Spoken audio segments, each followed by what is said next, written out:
Шаллы дәүләт татар драма театрының быйыл бер юлы 2 спектакле Габдулла Тукай исемендәге дәүләт премиясенә тәкъдим ителде.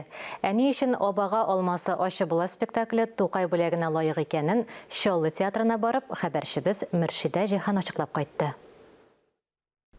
Кирәкме миңа мондай дәүләтнең паспорты? Мин үзем дәүләт.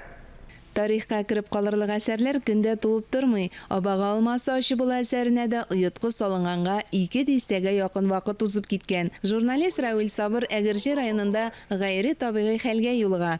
Девятирна авылында 85 яшенә җитеп беренче тапкыр паспорт алган сугыш ветераны Муллаҗан Галләмов белән очраша. Иҗат кешеләре өчен мондый очрак хәзинәгә тиң. Шуңа күрә язучы күңелендә фикри инкыйлаб башлана һәм читлеген тарсынып иреккә юл ала. Өстәвенә ул елларда драма әсәрләре язучылар өчен махсус конкурс гамәлгә куела. Әмма Рауилнең абагасына ул елны урын бирелми. Ул аны яңадан яза, төзәтмәләр кертә. Хикәяләү Күбиданда, çünkü prozаны язу ул бер нәрсә, әйтик менә журналистика бер нәрсә, әдәбият икенче нәрсә. Әдәбиятта шигърият язу бер нәрсә, проза язу икенче нәрсә, ә сәхнә әсәрен язу ул бөтенләй өченче төрле әйбер. Чөнки анда конфликт булырга тиеш, геройлар арасында да, геройның ички конфликты да, һәм бөтен нәрсәне бит инде диалоглар белән бирергә кирәк, үзегез беләсез. Шуңа күрә менә шулай тырыша яңадан кабат кайта камилләштерә, төзәтә, шулай 6 ел буена бу әсәрне ахырына кадәр җиткергәнче эшләргә туры килде. Язучы Аяз Гыйләҗевнең дә кайбер әсәрләренең берничә варианты булган дип яза тәнкыйтьчеләр. Кыскасы, 2010 елның 23 апрелендә Шаллы халкы, Казан кунаклары обага алмасы ачы була дип аталган премьера карарга килә. Зур драматургыбыз Туфан абый Миңнуллин ничектер мине якын итә иде, үз итә иде. Ул минем бу пьесаны укып карагач әйтте: нишләп мин менә шушындый идея минем башка килмәде икән ди. Мин дә моны яза алган булыр идем бит диде ул. Һәм үзенең фикерләрен әйтте, үзенең тәкъдимнәрен әйтте, кайберләрен мин әлбәттә кабул иттем, кайберләрен юк. Фикер тәкъдимнәр спектакльне сәхнәләштергән режиссер Фаил Ибраһимовның да күп була. Театр бөек җиңүнең 65 еллыгына җитди тема белән килергә тиеш дип янып йөргән чаклары. Җирле хакимият тә ярдәм кулы сузган. Әнә шулай күмәк көч белән тамашачыны 2 сәгать буена әсир итеп тоткан тирән эчтәлекле спектакль Шаллы театрының репертуарына керә. Әнә бу безнең Аллаһ каргаган дәүләттә иманым камил. Абаганың шешәген түгел. Шул шешәктән өлгергән алмасын тапсаң да, ул авызга каба алмаслык ачы булыр иде. Абулы булмас әле. Чөнки Лакман кебекләр, Лариса Мирзаитовналар приказы буенча ул абага алмаларын агаулап чыгар иде. Кешегә ләгән күрмәс. Бәхетле була күрмәсеннәр тагын. Премьера республика күләмендә зур вакыйга буларак кабул ителә.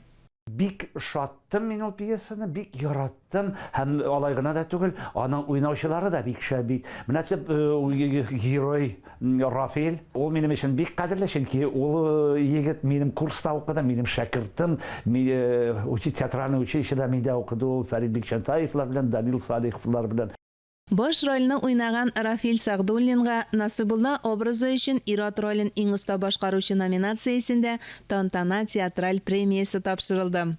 Спектакль буенча мин уйнаган Насыбулла карт бер капчык ун урлады дип нахакка рәнҗетелеп 10 елга төрмәгә җибәрелә. Һәм сугыш башлангач сугышка китә. Сугышның башыннан ахырына хәтле йөреп, сугышның bütün газапларын күреп, немец төрмәсенә пленга эләгә. Пленнан азат ителгәч, сатлык җан дип Совет төрмәсенә килеп эләгә. Бу төрмәдән чыкканнан соң гомер буе сатлык җан тамгасы күтәреп йөри. Бу менә сугыш афәтләре дибез. Сугышта бит бүтін кішіде Александр Матросов болмаған. Қап-қади кішілер сугышқан. Оларның бит барысы да теге коммунизм үшін, Бүйік Сталин үшін деп те сугышмаған. Менің героем Насибулла Қуат спектакльде әйтә, мен дей туған ауылым үшін, әнейім үшін, туғаннарым үшін сугыштым дей. Менә, һәм ул менә тыныш тормышта бик рәнҗетелеп яши, кешеләр белән аралашудан туктый, кешеләргә ышанышы бетә. Һәм спектакльнең иң тирән мәгънәсе минемчә хәтер турында. Бездә хәтер югалмасын иде. Бер-беребезгә мәрхәмәтлерәк булыйк иде. Бер-беребезне рәнҗетмик иде. Сугышлар булмасын иде дигән әйберне күтәреп чыга. Хәтерләсәгез, шул ук сүзләрне 1976 елда Әлдермештән Әлмәндәр әйткән иде. Менә шушы дөньяны рәтләп бетереп булсын иде.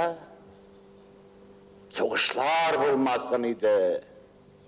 Сүздә юк, Әлдермештән Әлмәндәр спектакле кабатланмас.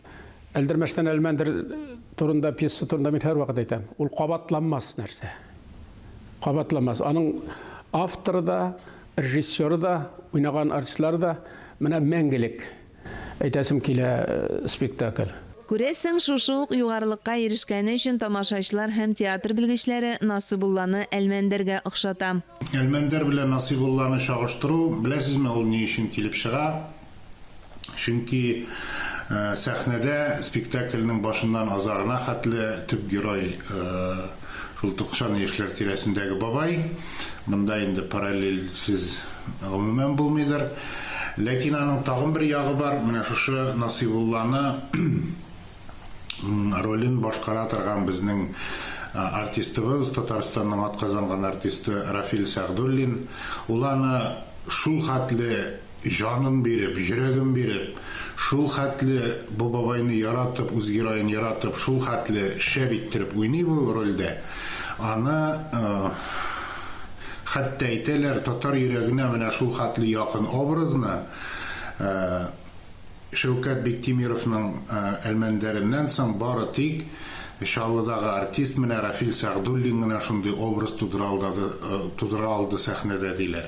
Ягъни бу образны Рафил Сәгъдуллин тудырган Насибулла образын Шәүкәт Биктимировның Әлмәндәре белән үлчәп карыйлар.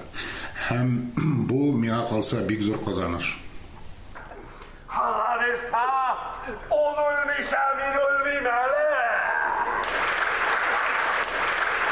Төрле буын тамашашы килә.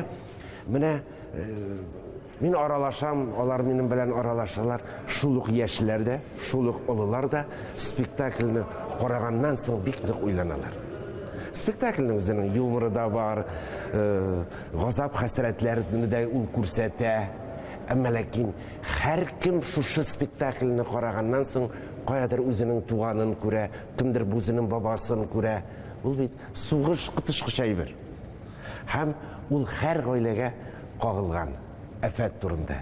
Әсәрнең бийеклеге менә шул. Һәм без бүгенге заман кешеләре менә шул кытышкыч мәхшәрдә булган кешеләрнең батырлыгын онытмасак иде. Хәтеребез югалмасын иде. Шул турда спектакль. Тукай әйткән бит, ни әнигәсен бу дөньяда тәнгә монша жанга юк дигән бит. Жанга монша һәр вакытта да кирәк булачак. Менә бүгенге көндә монша инде театр бит. Рәхәтләнеп килсен, күңел юшкыннарын җуып җибәрсен, җылап талсын. Җылау тоже шулай ук файдалы әйбер медицинада да врачлар да әйтә. Кеше чисталырга тиеш. Әлбәттә күп көч салган Фаил, ул шәп режиссер, мин аны бик яратам. Аның пьеса кую гына түгел, мин аны хөрмәт итәм тагы. Ул театрны юктан бар итте. Шуңа күрә мин аларга бик зур уңышлар телим, Тукай премиясы насыйп булсын дип. Чөнки Фаил да, Рафил да, Равил Сабыр да, бөтенесе дә минем якын дусларым, мин алар өчен бик җан атам, уңышлар телик. Мөршидә Җиһан, Таһир Хәсәнов, Татарстан яңалыклары.